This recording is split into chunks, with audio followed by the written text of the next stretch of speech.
So the year was 2008. The startup that I had been working with ran out of money. I'd been working at startup wages for 3 years, and now I had no job, no savings, a mortgage, a husband who stayed home with the kids, and 2 kids who would actually, I think, appreciate regular meals on a regular basis. And I wasn't alone. A lot of people were out of work. A lot of companies were laying off people right and left. Other startups were running out of money. It was a tough time. The market had fallen off a cliff. Everybody was in a panic. If you don't remember that time, you may remember your parents looking awfully worried. But while I didn't have much of anything, I did have a lot of time on my hands, something I hadn't had in years. I suddenly had time to do things like get caught up on what was going on in the world of social media. I was also out looking for consulting roles and a new job. And I also returned to the board of the Charles River Museum of Industry and Innovation in Waltham. I'd been on the board for many years, and this was an opportunity to get back to that and to get back to something I loved. The museum is actually on the site of America's first integrated factory. It's the birthplace of American manufacturing. The museum also had some issues.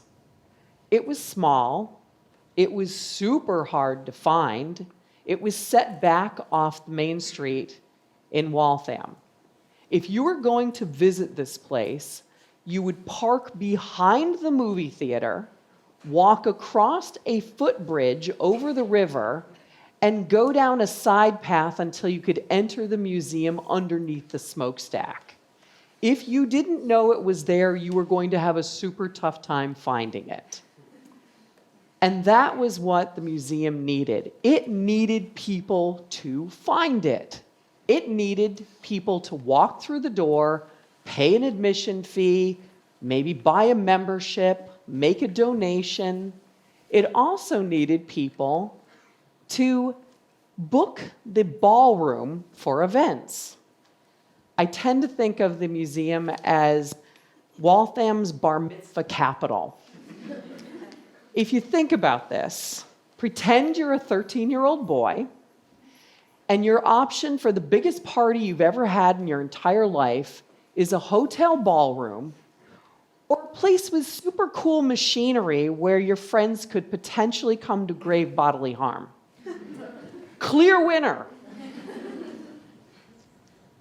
The museum used to do things called innovation days. They would drag out typewriters and printing presses, and they would say, look, innovation of yesteryear. I looked at it and said, you know, one iPhone app, we've got a whole new ball game.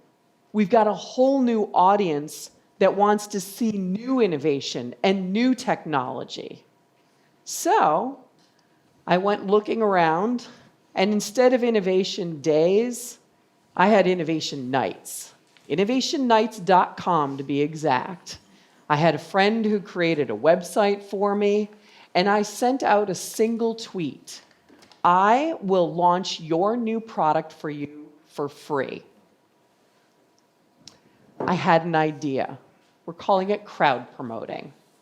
This comes about based on the principles really associated with public relations, which is where I made my career. The idea is that if someone else tells you something, you're going to believe it more than if I told it to you. If it's my company and my product, I'm suspect. But if someone else tells you it's wonderful, you will believe them. So we created an idea where we would promote the museum and all the local startups. We would gather a whole bunch of people in a room and use their networks to expand the visibility of both the location and the startup community. Within 3 days, 10 companies had reached out to me. including IBM. What? That is not what I was expecting at all. But IBM had a new product. I said it was a new product launch party. Come on in. The other 9 companies, they were absolutely startups. They needed everything. They had expended all of their energy, all of their budget, all of their resources on just getting this product finished. They needed help over that last little hurdle. That last little hurdle could be a single customer. It could be a little bit of visibility. It could be connecting with a local reporter. Or it could just be a little bit of feedback to see them on their way. That first night, more than 200 people showed up at the Charles River Museum of Industry and Innovation. Yes, they managed to find it. We did hear later a few people who didn't.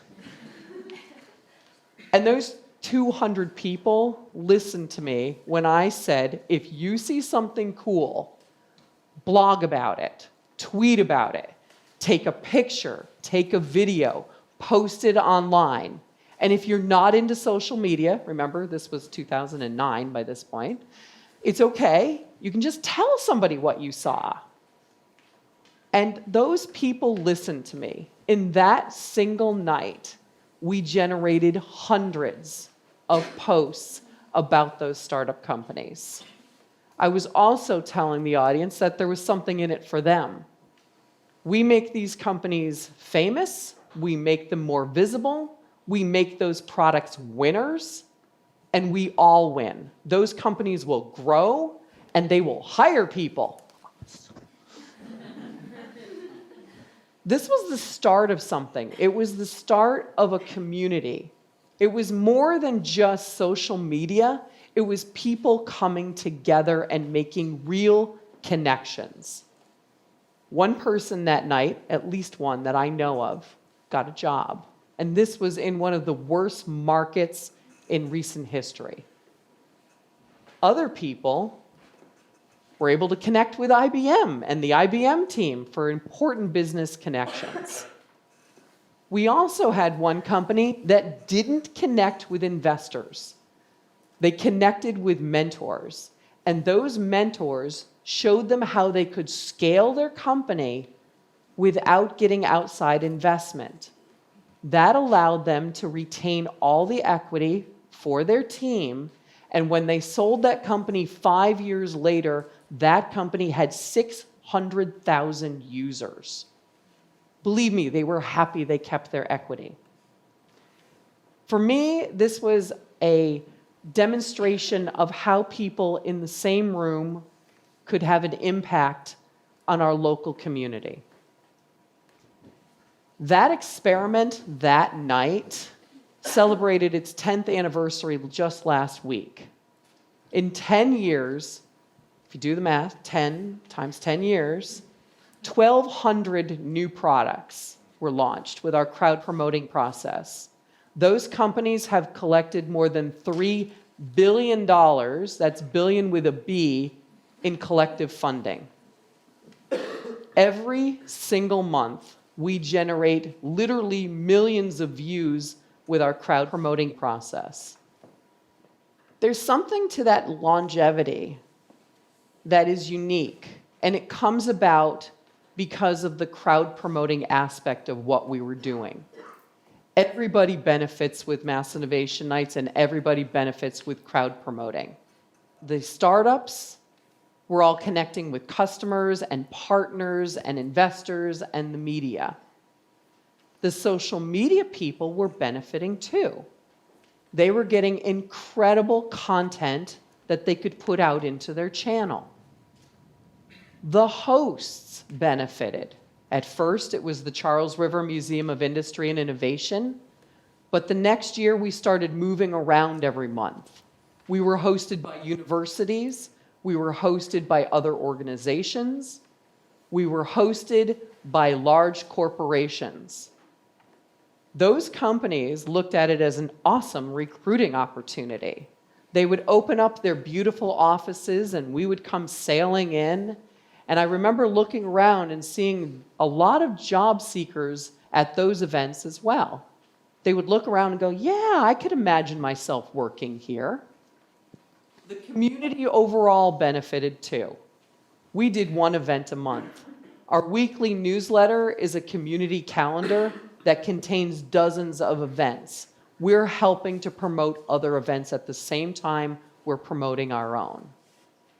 And to be perfectly fair and selfish, my marketing and PR firm isn't doing too badly. It's also helped me as we create new projects like Innovation Women. Because of the social media power I'm packing in my pocket every day, I get invited to a lot of events. And I got sick and tired of seeing what I call the all-male, all-pale, and usually all-stale panels. They're all stale because it's the same people over and over and over again. My mission with Innovation Women is to get new voices on stage. And this is something that the Mass Innovation Nights community allowed me to jumpstart. I also have a dream for Innovation Nights. I would love to see Innovation Nights all over the country, maybe all over the world.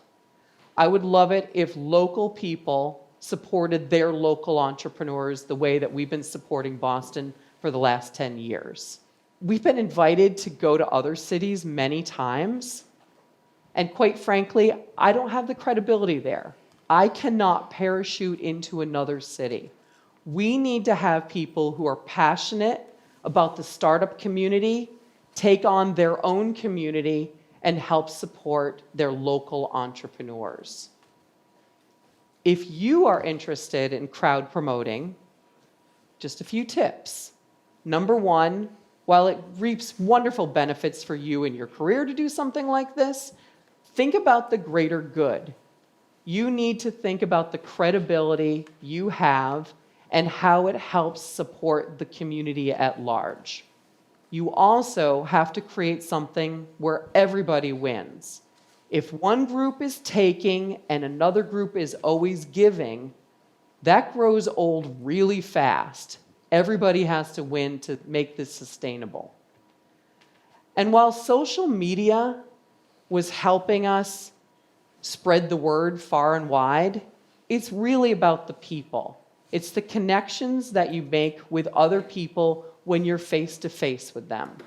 Because people do business with other people. Thank you.